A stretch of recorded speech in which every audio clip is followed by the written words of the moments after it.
Hello students, welcome back. This is Dr. Chetna Kumawat and today we will understand types of dividend policy. The first one is stable or regular dividend policy. Stability of dividend means uniformity or absence of variability in dividend payments. In other words, regular payment of dividend at a fixed rate every year regardless of the fluctuations in the earnings of the company. Therefore, when the management of a company follows the policy of paying dividend at a fixed rate and maintains it for all times to come regardless of fluctuations in the level of its earnings, it is said to be a stable dividend policy. In such a policy, the shareholders are assured of a fixed rate of dividend that is paid in the years of prosperity as well as in the normal or lean years. During the periods of prosperity, the company builds up reserves to maintain dividend amount during lean years. Stability of dividend policy does not mean that the rate of dividend shall never be increased. If the company's earnings increases and if it hopes to maintain it at that level, it may increase its annual dividend. Similarly, dividend will not be reduced due to fall in earnings until it is felt that the company will not be able to recover it. The stability of dividends is described in two different ways. A. Constant dividend per share and B. Constant payout ratio. Constant dividend per share. Under this form, a company pays a certain fixed amount per share by way of dividend. For example, a company may pay rupees 4 as dividend per share having a face value of rupees 100. The amount of rupees 4 would be paid regularly year after year and the fluctuations in earnings will not affect the amount of dividend. This policy is followed by those companies whose earnings are stable for long term.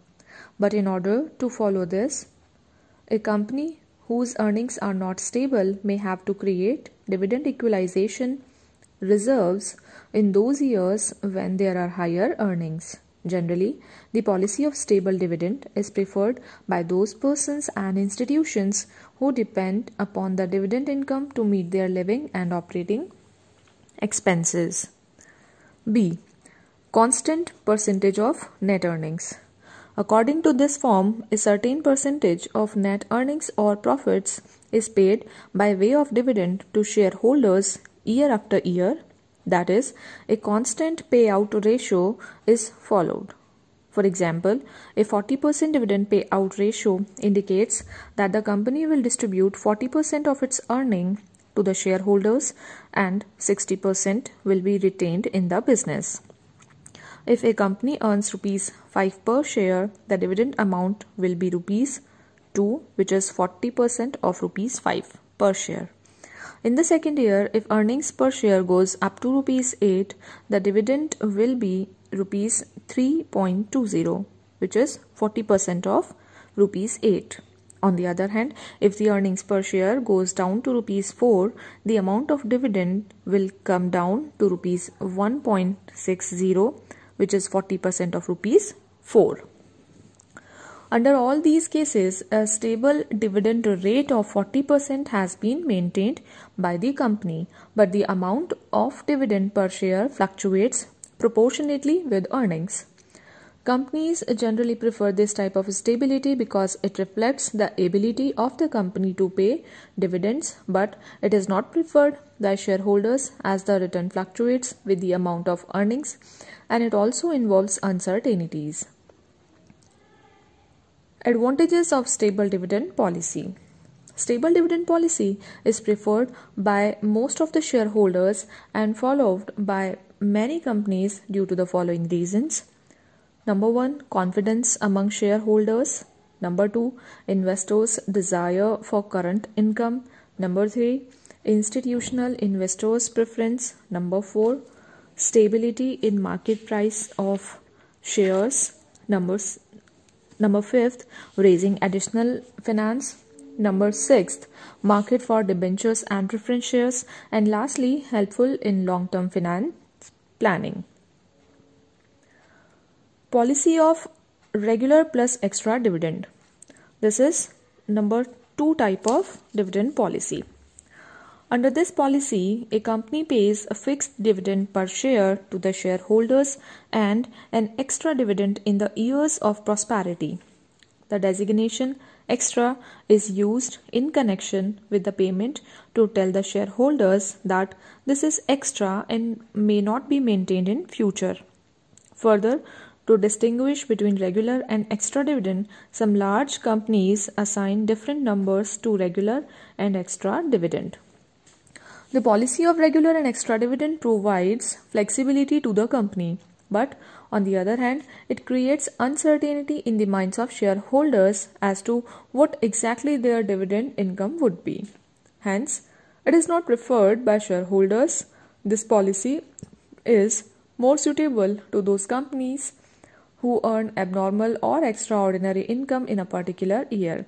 If this extraordinary income becomes a permanent feature, then extra dividend may be converted into regular dividend and the rate of dividend is raised accordingly.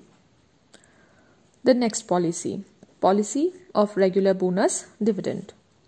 Under this policy, the company pays dividend in the form of its shares instead of cash. Such shares are designated as bonus shares, which is often used to capitalize companies' retained earnings. It does not at all affect the liquidity position of the company but increases the shareholding of the owners. The policy can be justified in the following circumstances: when the company needs cash generated by its earnings to cover its modernization and expansion schemes, and when the company is deficient in cash despite high earnings. This policy should be followed temporarily. If it is followed for a long term, the earnings per share would decline and the value of shares in the market would adversely be affected. Besides, this policy is not favored by those shareholders who have strong preference for cash dividend.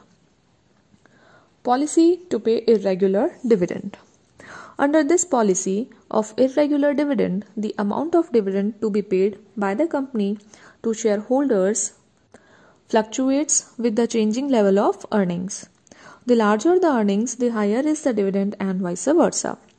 This policy is adopted due to uncertainty of earnings, inefficient operations of business, shortage of cash, and fear of adverse effect of regular dividend policy on the financial position of the company.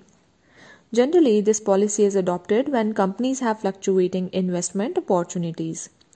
A large part of the profits should be retained in the year in which the company has profitable investment proposals whose execution may result in sufficient profits. On the contrary, if in any year the company has limited or no investment opportunities, the management may distribute larger share of earnings as dividend. Policy of a no immediate dividend. When directors of the company decide to declare no dividend despite large earnings, then it is known as policy of a no immediate dividend. This policy is usually pursued in the following circumstances: when a company is new, which requires a huge amount of funds for development purposes, when companies' access to capital market is difficult for raising additional funds or availability for additional capital is costlier, and when shareholders have strong preference for long-term capital gains in lieu of cash dividend. After the expiry of no dividend period, the company should either pursue the policy of paying stock dividend from its reserves, or company's shares should be split into shares of small amount so as to keep dividend per share low and larger amount of dividend to shareholders. Such an action is necessary to keep share prices at reasonable levels. So this was all about types of dividend policy. We have discussed so many types, and this is it for today's lecture. Thank you so much for your patience and learning.